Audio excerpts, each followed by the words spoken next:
Hello అండి. పిల్లలందరికీ hi. పెద్దలందరికీ నమస్కారం. ఎలా ఉన్నారు అందరూ? నేనైతే చాలా బాగున్నానండి. మీరు కూడా బాగుండాలని మనస్ఫూర్తిగా భగవంతుడిని ప్రార్థిస్తున్నాను. ఇవాల్టి వీడియోలో మనం చాలా విషయాలు చర్చించుకుందామండి. నేను ఏకాదశి రోజు సింహాచలం స్వామి దర్శనానికి వెళ్ళాను.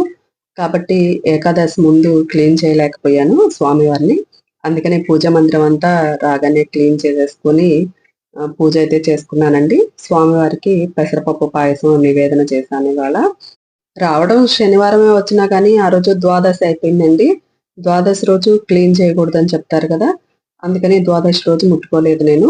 ఆ మరుసటి రోజు క్లీన్ చేశానండి. ఎందుకంటే మనకి ఏరువాక పౌర్ణమి కూడా వస్తుంది. మామూలు పౌర్ణమి రోజే మంచిగా చేసుకుంటాం గదండీ! మరి ఏరువాక పౌర్ణమి అంటే మనం ఎంత చక్కగా చేసుకోవాలి కదా! అందరం కూడాను. అందుకని నేను క్లీనింగ్ ప్రోగ్రామ్ అయితే పెట్టుకున్నాను. అసలా ఆ స్వామి దర్శనం అండి సింహాచలంలో ఏకాదశి రోజున జరిగింది మాకు.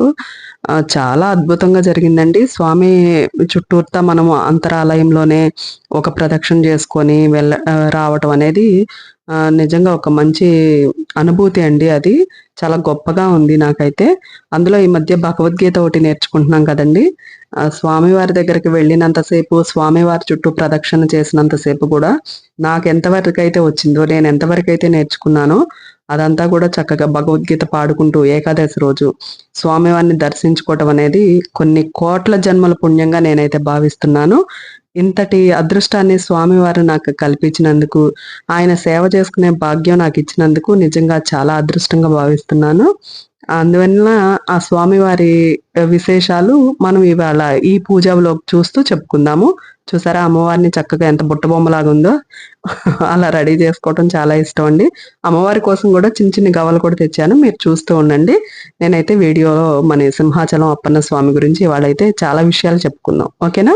అసలు నరసింహుని అవతారం దుష్ట శిక్షణ, శిష్ట రక్షణ చేసి ధర్మాన్ని పరిరక్షించడానికి అవతరించిన అవతారం కదండి మన నరసింహ అవతారం అంటే. అసలు ఇక్కడ కూడా నరసింహ అవతారమేనండి. తర్వాత మరి వరాహ నరసింహుడు ఎలా అయ్యారు, దానికి కారణం ఎవరు అనేది కూడా మనం ఈ విషయాల్లో చర్చించుకుందాము.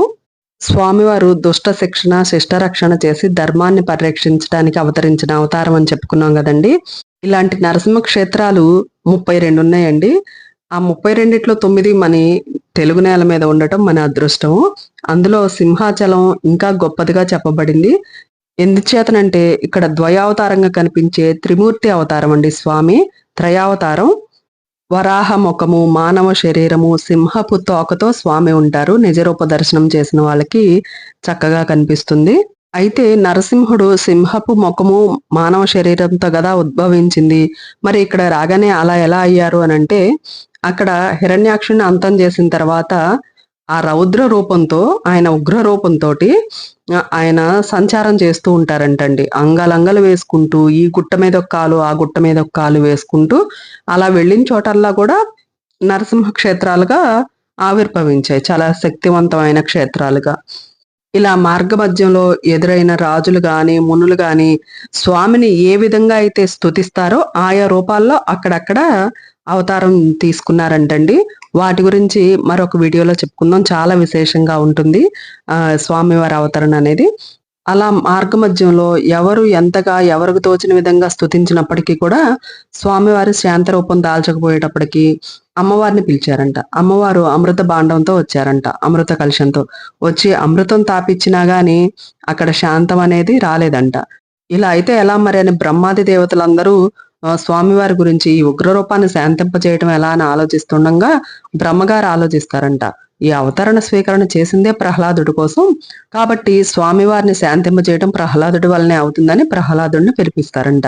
ప్రహ్లాదుడు వచ్చి స్వామివారి కోసం సింహాచల గిరి పైన వేచి చూస్తూ ఉంటాడంట. స్వామివారు రానే వస్తారు. వచ్చి ప్రహ్లాదుడిని చూసి ఆయన ఆగి, ఏంటి ప్రహ్లాద ఏమైంది నాయన అని చెప్పేసి అక్కును చేర్చుకుంటారంట ప్రహ్లాదుడిని. అప్పుడు ప్రహ్లాదుడు అంటాడంట, స్వామి మీరెంత కరుణామయుడు, నా కోసం ఇంత ఒక రూపాన్నే, ఒక అవతారాన్నే తీసుకొని నా కోసం అవతరించారు కదా. మీ అన్ని అవతారాలు నేను దర్శించుకున్నాను, మిగతా అన్ని అవతారాలు కూడా. అయితే నా తండ్రిని చంపకముందు నా పిన తండ్రిని చంపారంట, మీరు అంతం చేశారంట వేదాలను రక్షించడానికి. అప్పుడు వరాహ అవతారం ఎత్తారంట. ఆ వరాహ అవతారం నేను ఇంకా ఇంతవరకు దర్శించలేదు స్వామి. నా కోసం ఒక్కసారి వరాహ అవతారం తీసుకుంటారా అని అడుగుతారంట. అడిగితే ప్రహ్లాదుడు అడగాలే గాని స్వామి ఎవరా? భక్తులు ఏది అడిగితే అది ఇవ్వటానికి ఆ భక్తవరదుడు ఎప్పుడు దీర్ఘహస్తంతో ఎదురు చూస్తూ ఉంటారండి. అంతటి కరుణామయుడు స్వామి మాత్రం. ఏ రూపంతో అన్నా ఉండనివ్వండి, ఎలాంటి ఉగ్ర రూపం కానివ్వండి, ఎలాంటి సౌమ్య రూపం అయినా సరే, ఉగ్ర రూపం అయినా సరే, భక్తుల మీద ఎంతో కరుణతో ఉంటారు. ఉగ్రరూపం ఎవరికండి? దుష్టులకి, భక్తులకి కాదు కదా! అలా అడగగానే ప్రహ్లాద మహారాజు ఇంకా స్వామివారు వరాహ అవతారం కూడా అంటే వరాహ ముఖము, మానవ శరీరము, సింహం తోకతోటి అక్కడ దర్శనమిస్తారంట. వరాహ అవతారం ఇంకా రౌద్రం కదండి.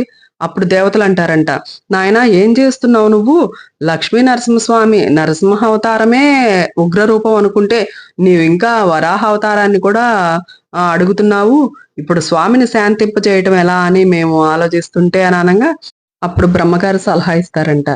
భృగు మహర్షి సహాయంతో నువ్వు స్వామివారిని శాంతింప చెయ్యి అని చెప్తారంట బ్రహ్మగారు. అప్పుడు భృగు మహర్షిని సహాయం అడగ్గా గరుడ సేనను కూడా పిలిపిస్తారంట. చందన కలశాలు తెప్పించి అప్పుడు ఆ సేవని అక్షయ తృతీయ నాడు ఆ యుగంలో జరిగిందంట. స్వామివారికి చందనం లేపనం వేయటం అనేది. అందుకని ఈనాటి వరకు కూడా మనకి అక్షయ తృతీయ నాడున నిజ దర్శనం ఇచ్చి మళ్ళా వెంటనే చందనపు లేపనం వేస్తారు. సంవత్సరంలో 3 సార్లు 3 పట్టులుగా వేస్తారు స్వామికి. ఒక్క అక్షయ తృతీయ నాడు మాత్రమే 4-5 గంటలు స్వామివారి నిజరూప దర్శనం భక్తులకు అందజేస్తారు. అలా స్వామివారిని శాంతింపజేయడం కోసం శ్రీ చందన లేపనం సేవ అనేది మొదలవుతుంది.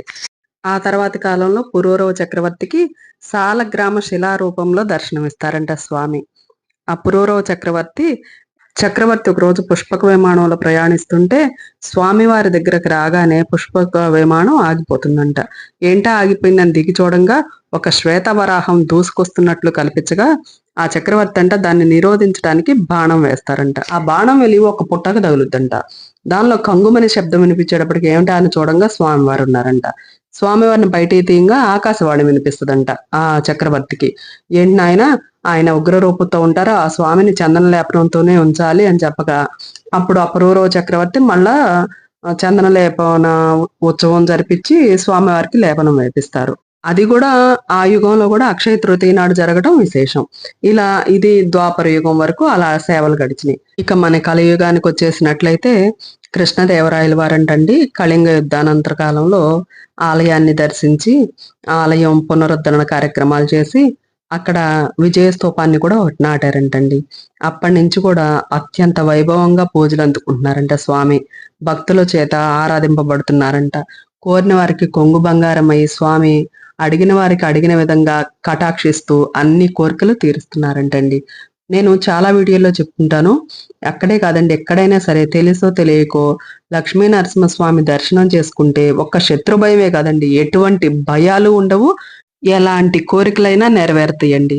ఈ ఆలయంలో కప్ప స్తంభం అని ఒకటి ఉంటుందండి. దాన్ని కావలించుకొని మనం ధర్మబద్ధంగా ఎటువంటి కోరిక కోరుకున్నా గానీ నెరవేరుతుందని భక్తుల విశ్వాసం అండి. చాలా బాగుంటుంది ఆలయాన్ని. మీకు గనక వీలైనట్లయితే తప్పకుండా ఆ క్షేత్రాన్ని దర్శించుకోండి. స్వామివారి అనుగ్రహానికి పాత్రలు కావాలని మనస్ఫూర్తిగా కోరుకుంటున్నానండి. నాకైతే దర్శన భాగ్యం చాలా బాగా బ్రహ్మాండంగా జరిగింది. నిజరూప దర్శనం కూడా కావాలని కోరుకుంటూ నేనైతే సింహాచలంలో ఈసారి అది కోరుకొని వచ్చాను. మరి స్వామి దయ. అదండి ఇవాల్టి వీడియో. మీకు నచ్చినట్లయితే తప్పకుండా లైక్ చేయండి, షేర్ చేయండి, సబ్స్క్రైబ్ చేసుకోండి. అలాగే మీ అమూల్యమైన అభిప్రాయాల్ని కామెంట్ రూపంలో తెలియజేయండి. నేను మరొక మంచి వీడియోతో మళ్ళీ మీ ముందుకు వస్తానండి. Until then keep watching. Bye bye. Thank you all.